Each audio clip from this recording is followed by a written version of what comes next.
Okay, paper 1 question number 49। ये जो question है उसमें भी दो क्वेश्चन है। सो फर्स्ट क्वेश्चन क्या है, explain esterification reaction. Chapter number 4 में जो प्रॉपर्टीज ऑफ इथेनोइक एसिड है उसमें से ये क्वेश्चन लिया है, एस्टरिफिकेशन रिएक्शन। तो एस्टरिफिकेशन मतलब क्या, तो कि इथेनोइक एसिड की रिएक्शन जब आप अल्कोहल के साथ, या तो कोई भी कार्बोक्सिलिक एसिड की रिएक्शन जब आप अल्कोहल के साथ करवाते हो, in the presence of concentrated H2SO4 water molecule will be eliminated and ester will be form. मतलब कि जब कार्बोक्सिलिक एसिड की रिएक्शन अल्कोहल के साथ होती है in the presence of concentrated H2SO4, water molecule जो है वो एलिमिनेट होता है और एस्टर का फॉर्मेशन होता है। ये जो पूरी की पूरी केमिकल रिएक्शन है उसको एस्टरिफिकेशन कहते हैं। सो यहाँ पे लिखा है a reaction of carboxylic acid. याद रखना है आपको किसकी रिएक्शन करवानी है, carboxylic acid and alcohol in the presence of N acid catalyst. Acid catalyst मतलब कि यहाँ पे आपने कौन सा एसिड लिया है, कॉन्सनट्रेटेड H2SO4, और कॉन्सनट्रेटेड H2SO4 को डिहाइड्रेटिंग एजेंट भी कहते हैं। डिहाइड्रेटिंग एजेंट मतलब कि वो क्या करता है, केमिकल रिएक्शन में जो वाटर मॉलिक्यूल है उसको रिमूव करता है and forms ester and water. जो प्रोडक्ट आपकी मिलती है वो क्या है, ester and water. This reaction is called an esterification reaction. ये रिएक्शन को एस्टरिफिकेशन रिएक्शन कहा जाता है। यहाँ पे आपको एक उसकी एग्जाम्पल दिया है, ethanoic acid reacts with absolute ethanol in the presence of acids. यहाँ पे क्या आएगा, एसिड्स, स्पेलिंग मिस्टेक है, acids catalyst to form ester and water. तो यहाँ पे क्या लिया है, देखो इथेनोइक एसिड लिया है और यहाँ पे क्या लिया है, इथेनॉल। अभी इथेनोइक एसिड में से क्या आएगा, OH और इथेनॉल का H, ये रिमूव कर देगा क्या, वाटर मॉलिक्यूल। देखो यहाँ पे H2O, और क्या बना देगा, ये दोनों चीजें हैं वो जुड़ जाएगी। तो CH3 C double bond O CH2 CH3, इसे क्या कहते हैं, इथाइल एसीटेट। यहाँ से अगर आप ऐसे रखो तो ये वाला जो भाग है ये इथाइल और ये वाला जो भाग है उसे क्या कहते हैं, एसीटेट। तो आपका जो एस्टर बना वो क्या है, इथाइल एसीटेट।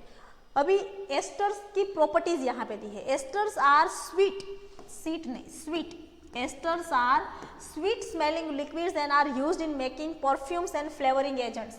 मतलब कि जो भी यहाँ पे एस्टर्स फॉर्म होते हैं उसका इस्तेमाल कहाँ पे किया जाता है, तो कि एस्टर्स का इस्तेमाल होता है परफ्यूम्स के अंदर, परफ्यूम्स प्रोड्यूस करने में, और फ्लेवरिंग एजेंट्स मतलब कि कई बार फ्लेवर देने के लिए, जैसे हम कहते हैं कि मैंगो फ्लेवर है, तो इस तरह के फ्लेवर्स देने के लिए इस्तेमाल किया जाता है। उसके अलावा एस्टर्स का दूसरी जो प्रॉपर्टीज है वो क्या है, a reaction of an ester with an alkali forming an alcohol and sodium salt of carboxylic acid is called saponification reaction. देखो ये जो रिएक्शन है उसको सेपोनिफिकेशन कहते हैं। यहाँ पे आपको दिया है ये जो है इथाइल एसीटेट, वो क्या है, एक एस्टर। अभी ये एस्टर की रिएक्शन आप अल्कली NaOH KOH जो है उसको क्या कहते हैं, अल्कली, उसके साथ करवाते हो तो आपको फिर से क्या मिलता है, इथेनॉल, और जो भी आपका एस्टर है उसका सोल्ट मिलेगा, मतलब कि सोडियम एसीटेट, ये क्या है, sodium salt of ethyl acetate. On treating with sodium hydroxide which is an alkali base, the ester is converted back to alcohol and sodium salt of carboxylic acid, और उसी को यहाँ पे रिएक्शन के form में दिया है। तो आपको एस्टरिफिकेशन रिएक्शन में एक सिंपल याद रखना है, आपको क्या प्रोड्यूस करना है, एस्टर, और किस में से, तो कि simple carboxylic acid, carboxylic acid मतलब कि कोई भी इस तरह से होगा RC डबल बॉन्ड OH। ये कार्बोक्सिलिक एसिड की रिएक्शन आपको अल्कोहल के साथ करवानी है, अल्कोहल, और अल्कोहल मतलब कि ROH, इसे हम क्या कहते हैं, अल्कोहल। किसकी प्रेजेंस में, कॉन्सनट्रेटेड H2SO4, क्या बन जाएगा, तो यहाँ से OH निकाल दो, यहाँ से H निकाल दो, तो माइनस H2O हो जाएगा, मतलब कि वाटर मॉलिक्यूल एलिमिनेट हो जाएगा, और ये दोनों चीज़ों को जोड़ दो, मतलब कि RC double bond O and R dash, मैं यहाँ पे डैश दे दूँ R को अलग करने। ये जो मोइटी बनती है इसको क्या कहते हैं, एस्टर, मतलब कि ये C डबल बॉन्ड OR, इसे कहते हैं एस्टर, ये है एस्टर। यहाँ पे C डबल बॉन्ड OH मतलब कि कार्बोक्सिलिक एसिड है, OH मतलब कि अल्कोहल। सो ये आपके फर्स्ट क्वेश्चन का आंसर है। फिर वैसे ही सिमिलरली यही क्वेश्चन में सेकंड जो क्वेश्चन है वो क्या है, describe the addition reaction with example. आपको एडिशन रिएक्शन को एक्सप्लेन करना है विद एग्जांपल। अभी एडिशन रिएक्शन मतलब क्या, कि जब दो अलग अलग प्रोडक्ट एक दूसरे के साथ ऐड होकर अगर सिंगल प्रोडक्ट बनाती है, खास करके ऑर्गेनिक केमिस्ट्री में तो उसको क्या कहते हैं, एडिशन रिएक्शन। या तो सिंपली आप ऐसा कह सकते हैं कि कोई भी अनसैचुरेटेड हाइड्रोकार्बन है, अभी अनसैचुरेटेड हाइड्रोकार्बन 2 टाइप्स के होते हैं, इस तरह के भी हो सकते हैं या तो इस तरह के भी, ये दोनों ही क्या है, अनसैचुरेटेड हाइड्रोकार्बन। अभी यहाँ पे ये अनसैचुरेशन क्यों है, तो कि यहाँ पे डबल बॉन्ड की वजह से अनसैचुरेशन है और यहाँ पे ट्रिपल बॉन्ड की वजह से अनसैचुरेशन है। अभी मुझे ये डबल बॉन्ड और ट्रिपल बॉन्ड हटाना है, तो मैं क्या कर रही हूँ, इसकी रिएक्शन में हाइड्रोजन के साथ कर रहा हूँ, हाइड्रोजन गैस के साथ, in the presence of nickel and palladium catalyst. मतलब कि निकल को एज अ कैटालिस्ट लेकर या तो पैलेडियम को एज अ कैटालिस्ट लेकर अगर मैं यहाँ पे इसमें से हाइड्रोजन गैस को पास करूँ तो क्या होगा, ये बॉन्ड जो है वो ब्रेक हो जाएगा, बीच में ये जो बॉन्ड है वो ब्रेक हो जाता है। मतलब कि यहाँ पे इस तरह से होगा, सी डबल बॉन्ड सी, इस तरह से है, ये बॉन्ड ब्रेक होकर क्या बनेगा, इस तरह से हाइड्रोजन जो है वो ऐड हो जाएगा दोनों जगह पर, और यहाँ पे ये दोनों बॉन्ड ब्रेक हो जाएंगे और वहाँ पे भी क्या ऐड हो जाएगा, हाइड्रोजन। मतलब कि आप इस तरह से उसको ऐड कर दो, और यहाँ पे कोई भी जो भी ग्रुप है आर आर आर डैश। तो इस तरह की जो केमिकल इक्वेशन होती है उसको क्या कहते हैं, एस्टरिफिकेशन। यहाँ पे कैटालिस्ट चाहिए, आप निकल कैटालिस्ट भी ले सकते हो या तो पैलेडियम कैटालिस्ट का भी इस्तेमाल कर सकते हो। यह रिएक्शन को एडिशन रिएक्शन कहते हैं।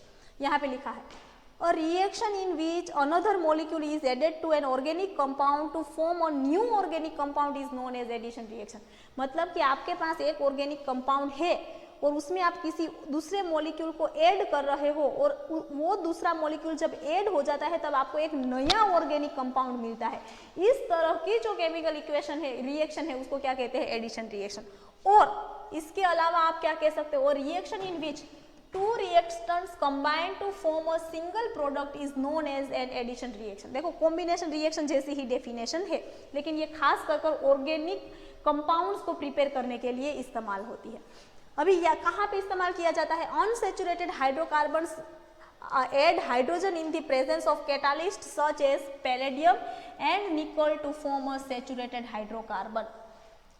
अनसैचुरेटेड हाइड्रोकार्बन मतलब देखो यहाँ पे ये डबल बॉन्ड है, तो ये डबल बॉन्ड वाला हाइड्रोकार्बन मतलब कि ये कैसा है, अनसैचुरेटेड हाइड्रोकार्बन। डबल बॉन्ड वाले को हम क्या कहते हैं, आल्कीन, ENE। अभी इसमें आपको क्या करना है, तो कि हाइड्रोजन गैस को ऐड करना है। अभी हाइड्रोजन गैस अपने आप ऐड नहीं होगा, उसके लिए आपको कैटालिस्ट चाहिए, और यहाँ पे कैटालिस्ट क्या है, निकल, Ni, रेनी निकल को एज अ कैटालिस्ट लिया है। और यहाँ पे ये जो डबल बॉन्ड है वो ब्रेक होकर वहाँ पे क्या ऐड हो रहा है, वहाँ पे हाइड्रोजन जो है वो ऐड हो रहा है। यहाँ पे ये प्रोडक्ट गलत टाइप हुई है, इस तरह की प्रोडक्ट नहीं होगी, यहाँ पे ये इस तरह से प्रोडक्ट होगी, ये R, यहाँ पे भी R, R, और दोनों जगह पर क्या ऐड हो रहा है, हाइड्रोजन। इस तरह से प्रोडक्ट ऐड होगी, और इसको क्या कहते हैं, यहाँ पे कहीं पे भी एक भी डबल बॉन्ड नहीं है, मतलब कि आल्केन, AND, आल्केन बन रहा है। तो देखो आल्कीन में से आपने क्या बनाया, आल्केन बनाया, तो मतलब कि एक टाइप के हाइड्रोकार्बन में से आपने क्या किया, दूसरे टाइप का हाइड्रोकार्बन बनाया on addition of, by addition of H2। वैसे ही इसका दूसरा एग्जाम्पल भी यहाँ पे दिया है, आप देख सकते हो, ट्रिपल बॉन्ड वाला लिया है, C triple bond C, आल्कीन, C triple bond C मतलब कि इसको क्या कहते हैं, आल्कीन, R, देखो ALKYNE, आल्कीन, या तो सॉरी आल्काइन, YNE। अभी यहाँ पे भी क्या कर रहे हो आप, हाइड्रोजन गैस को ऐड कर रहे हो, यहाँ पे आपने 2 मोल हाइड्रोजन गैस चाहिए ऐड करने के लिए। जो भी है कैटालिस्ट क्या लिया है, यहाँ पे भी निकल कैटालिस्ट लिया है, और ये प्रोडक्ट भी यहाँ पे गलत टाइप हो गया है। प्रोडक्ट जो है वो इस तरह से मिले, कार्बन कार्बन के बीच में सिंगल बॉन्ड, यहाँ पे ये R, यहाँ पे भी R, और ये दोनों जगह पर जहाँ पे खाली बॉन्ड है वहाँ पे कौन ऐड हो जाएगा, हाइड्रोजन।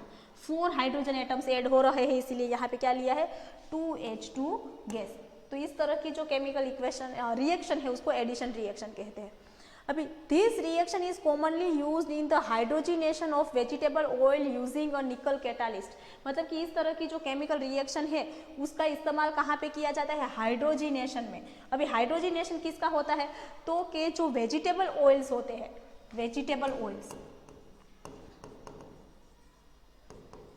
तो ये सारे के सारे वेजिटेबल्स ऑयल है वो है लॉन्ग चेन अनसैचुरेटेड हाइड्रोकार्बन्स होते हैं, लॉन्ग चेन अनसैचुरेटेड हाइड्रोकार्बन।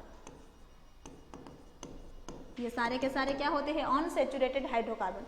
इसमें से क्या किया जाता है, हाइड्रोजन गैस को पास किया जाता है और उसका जो अनसैचुरेशन है वो चला जाता है और वहाँ पे हाइड्रोजन जो है वो बैठ जाता है, मतलब कि अनसैचुरेटेड हाइड्रोकार्बन्स में से सैचुरेटेड हाइड्रोकार्बन्स बना दिया जाता है, तब इसका फेज भी बदल जाता है। वेजिटेबल ऑयल्स जो है वो लिक्विड में से फिर क्या बन जाते हैं, उसका जब सैचुरेटेड बनते हैं तब वो सॉलिड बन जाते हैं। मतलब कि वेजिटेबल ऑयल में से वेजिटेबल घी बनाने की जो प्रक्रिया है उसे क्या कहते हैं, hydrogenation. Vegetable oil possesses long unsaturated carbon chains while animal fats यहाँ पे animal fats possesses saturated carbon chains, hence vegetable oils, यहाँ पे vegetable oil are good for health. अभी देखो वेजिटेबल ऑयल है वो अनसेचुरेटेड सब्सटेंस है और वेजिटेबल घी या तो एनिमल फैट जो है वो सेचुरेटेड है। तो एनिमल्स में से जो भी फैट आप इस्तेमाल करते हैं उससे वेजिटेबल का जो भी ऑयल या तो उसका फैट है वो कैसा होता है, healthier. Animal fats generally contain saturated fatty acids which are said to be harmful for the human health।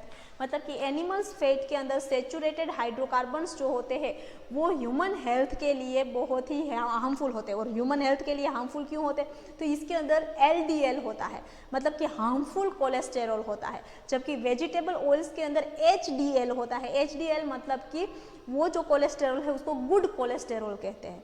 सो यही रीज़न है कि वेजिटेबल ऑयल है उसका इस्तेमाल करना चाहिए एनिमल फैट्स की जगह। सो इतनी चीज़ें जो है आपको ये क्वेश्चन के अंदर लिखनी है।